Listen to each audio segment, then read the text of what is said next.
네, 반갑습니다. 네, 반갑습니다. 네, 오랜만에 또 이제 음, 하게 됐습니다.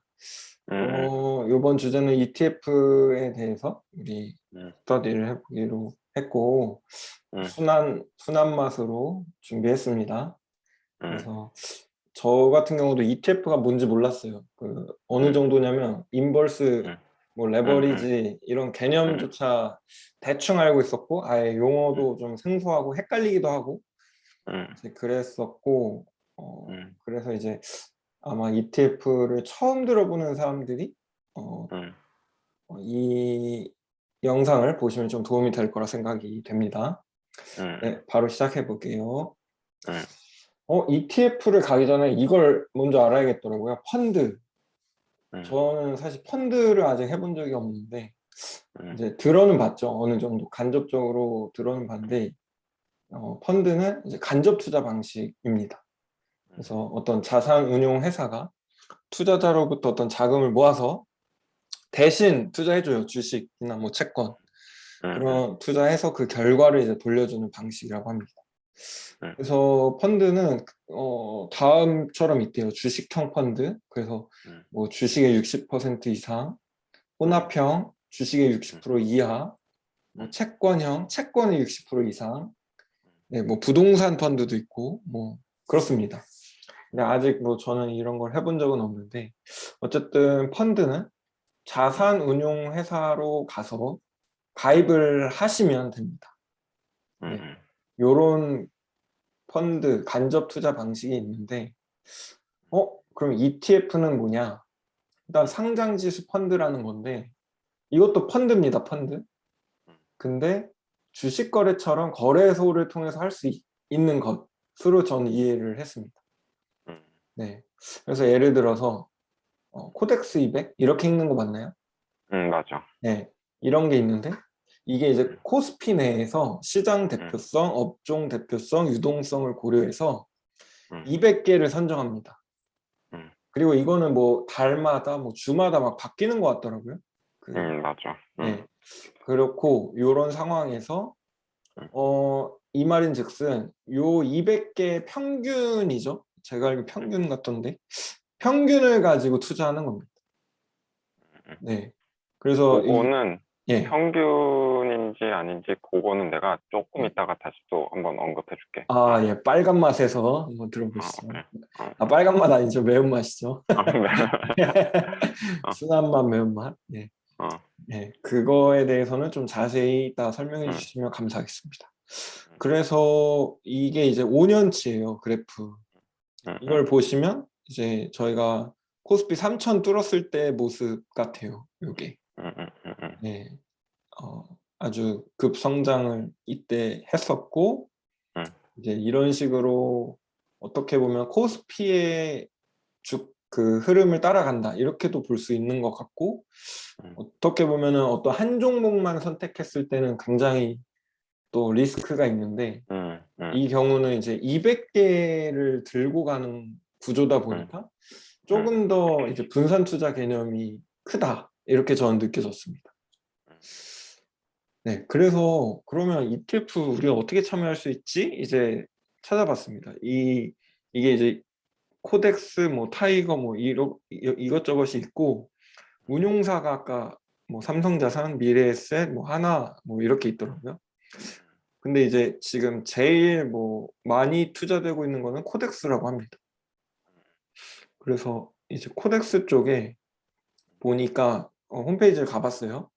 가보니까 이런 식으로 국내 주식으로 이렇게 검색을 해봤을 때 뭐 2차 전지, 철강, 건설, 운송, 뭐 중소형 이런 식으로 음, 어떻게 보면 카테고리를 딱 지어서 상품을 팔고 있더라고요. 그러면 예를 들어 저희는 이제 2차 전지에 투자를 하고 싶으면 2차 전지를 막 분석해서 해야 될 텐데 개별 상품을 고르고 근데 그렇게 하는 게 아니라 이 2차 전지 테마로 묶인 애들을 사는 거죠. 어떻게 보면.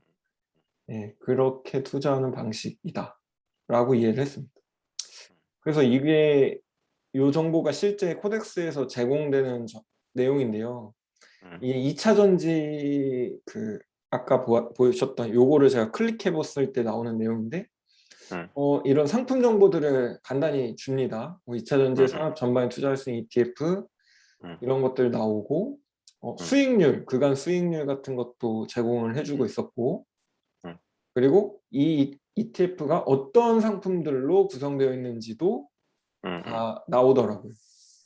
이 정도를 기본적으로 알면 좋을 것 같고 이게 이제 국내 주식 ETF에 대한 소개였고요.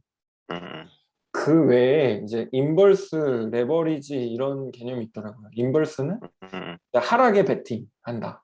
그래서 어떤 코스피가 떨어지는 거나 뭐 여러 가지 어떤 카테고리에서 떨어지는 것에 베팅할 수 있는 상품.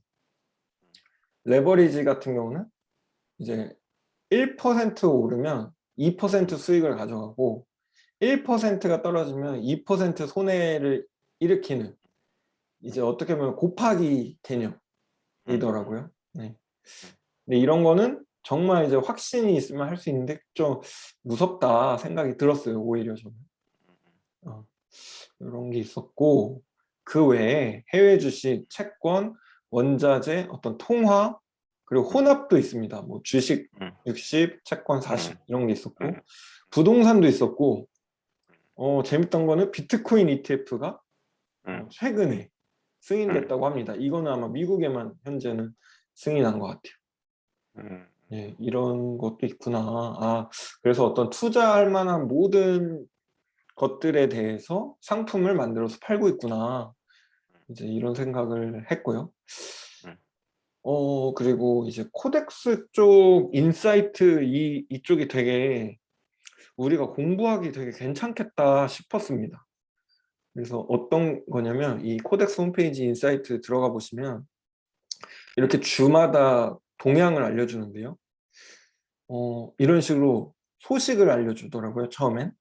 그래서 국내 메타버스 ETF 상장한다, 뭐 이번 주 주요 시장 이벤트 막 말해주고 그러다 보니까 이게 국내 첫 메타버스 ETF가 나왔다라는 거를 알게 됐어요.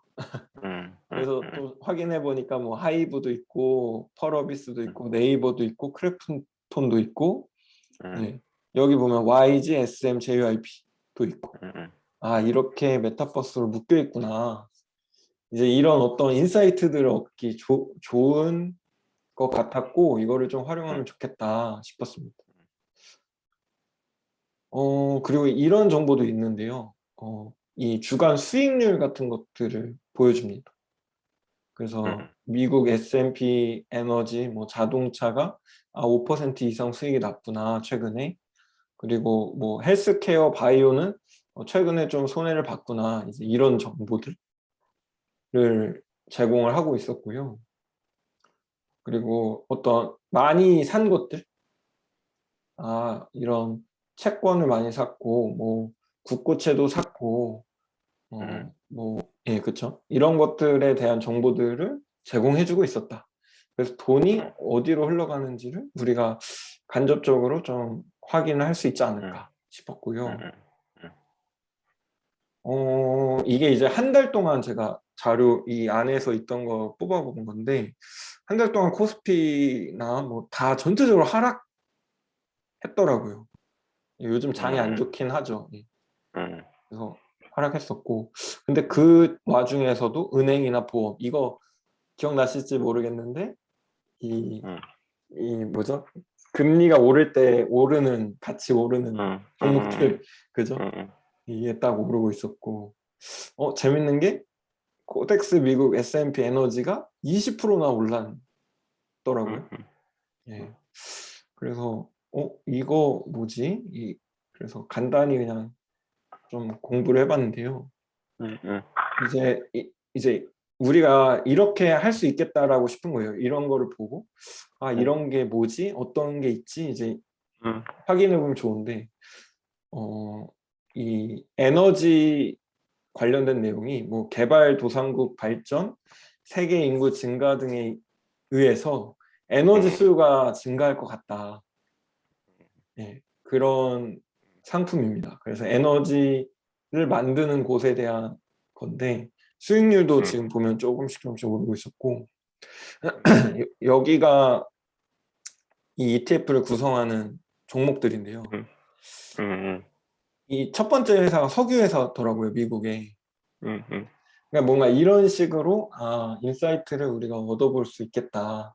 네, 요런 좀 접근을 해봤습니다. 그래서 예, 이제 끝이고 순한 맛은 펀드가 무엇인지, ETF가 무엇인지, 그리고 국내 주식 ETF에 대해서도 좀 살펴봤었고, 인버스 레버리지도 살펴봤고, 이제 그 외에 어떤 것들이 있었고, 그리고 이 코덱스 인사이트 활용하는 방법들, 이런 것들에 대해서 지금 설명해 드렸습니다.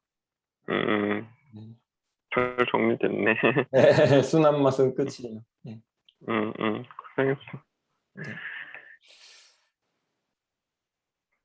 오케이. 네, 뭐, 이거는 기록을 한번 끄겠습니다. 그러면.